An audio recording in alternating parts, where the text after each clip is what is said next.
The Heartless Stalker, When Love Turns to Obsession. Valentine's Day is supposed to be a celebration of love. Flowers, chocolate, sweet little notes from someone who cares. But what happens when love turns to obsession? When devotion twists into something dark and inescapable? It started with a single rose, placed on her doorstep early in the morning, fresh with dew. No note, no explanation. Just a silent message from someone unseen. At first she thought it was sweet, maybe a secret admirer, but then the messages began. Handwritten letters slipped under her door, ink smeared like someone had been clutching them too tightly. The words weren't romantic, they were hungry. I see you. You looked beautiful today. I know you're alone tonight. She told herself it was a joke, a prank. She locked her doors, shut her blinds, convinced herself it would stop. Then came the gifts.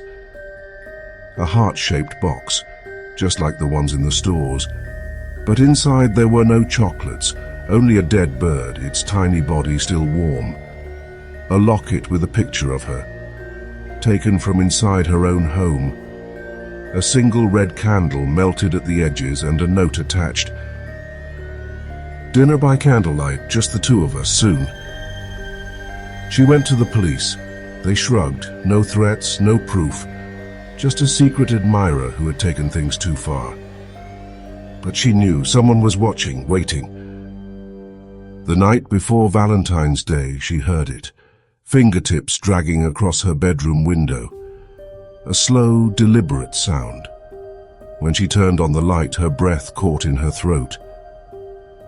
On the glass, written in something dark, something wet. Let me in. She didn't sleep. She sat curled in the corner, gripping a knife, her phone clutched in her hand. Then silence. No knocking, no whispers, no messages. By morning the writing was gone. The window was clean, and for a single desperate moment she convinced herself it had all been in her head.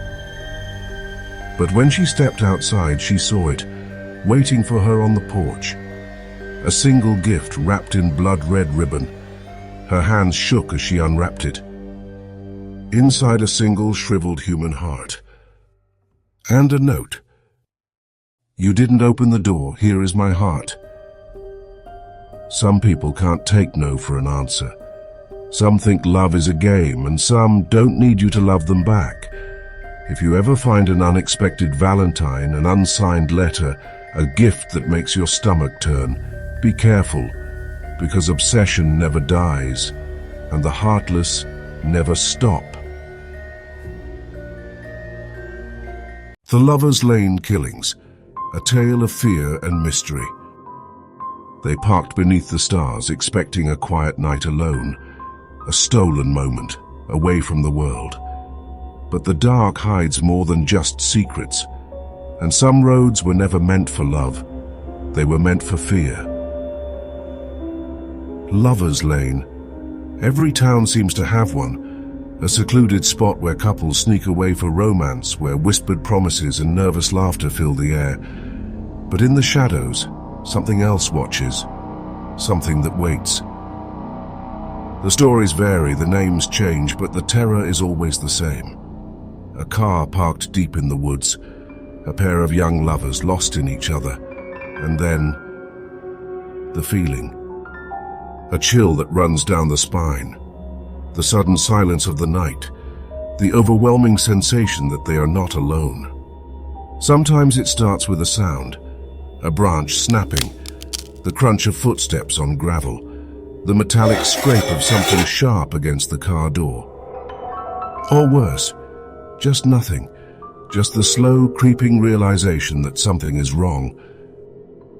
One of the most infamous Lover's Lane killings took place in Texarkana in the spring of 1946. The town called him the Phantom Killer, a faceless figure who struck late at night, targeting young couples parked in the dark. He was fast, brutal, silent. He never left a pattern, never left a trace, just blood, just bodies.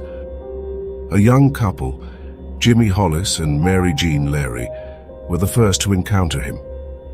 They were parked along a dirt road when the figure appeared, wearing a white mask, holes cut for empty, staring eyes. He ordered Jimmy out of the car, beat him mercilessly, then turned his attention to Mary Jean. She begged for her life. She was the only one to survive. Weeks later, another couple wasn't so lucky. Richard Griffin and Polly Ann Moore, found slumped inside their car, shot in the back of the head. No struggle, no clues, just the phantom's signature. The town was gripped with fear. Lover's Lane became a place of death, not romance. The phantom struck again and again, and then just as suddenly he was gone. They never caught him. But Texarkana wasn't the only place where the shadows moved in the night. In 1970, Stanford, California, saw the same horror. A couple parked in a remote area, enjoying the quiet, when a man approached with a rifle. He tied them up, forced the girl to bind her boyfriend's hands, and then executed them both.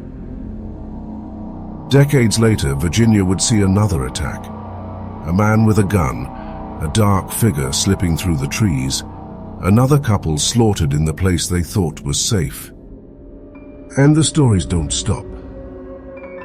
Some say the Lover's Lane killer is one man, moving from town to town, hiding behind different masks. Others say it's a curse, that dark things are drawn to places where love meets vulnerability. And then there's the worst possibility of all.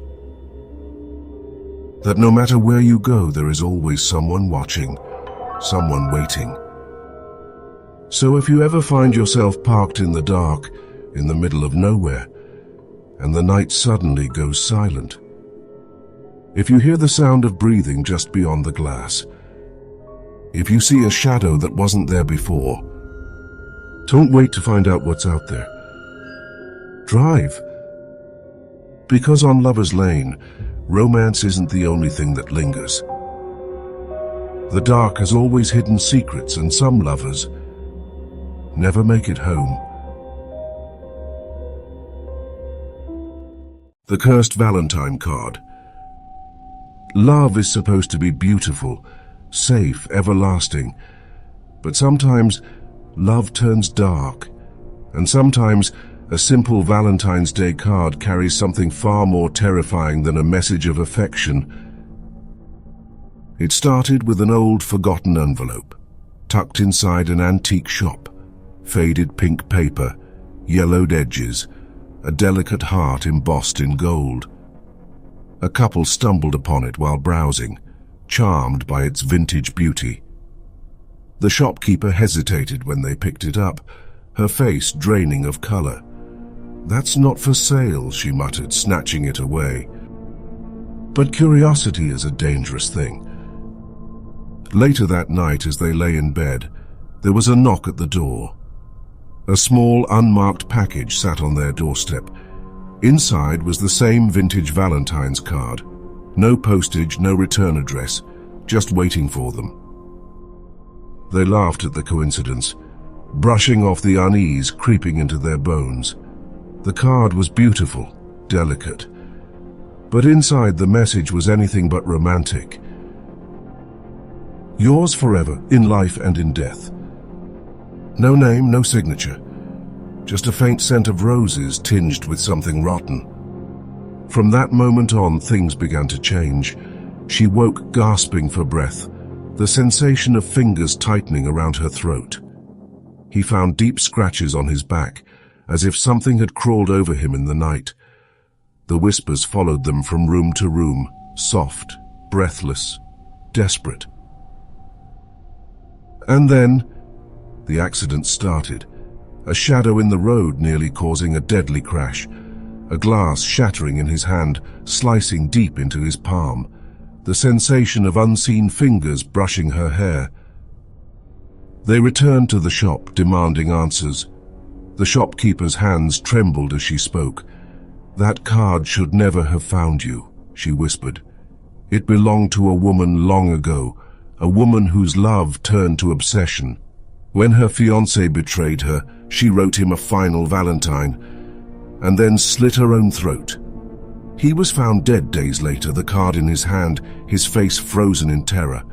And every year since, it finds a new home, a new love to claim. The couple burned the card that night, watching the paper curl and blacken.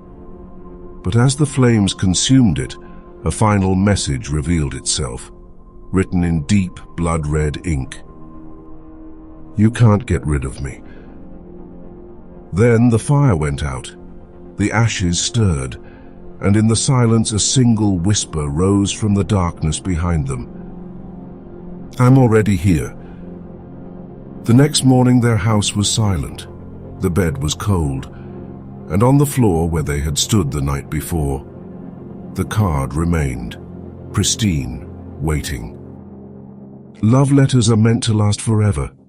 Some take that promise far too seriously. So if you ever find an old Valentine's card with no sender, with words that don't feel quite right, don't read it. And whatever you do, don't bring it home.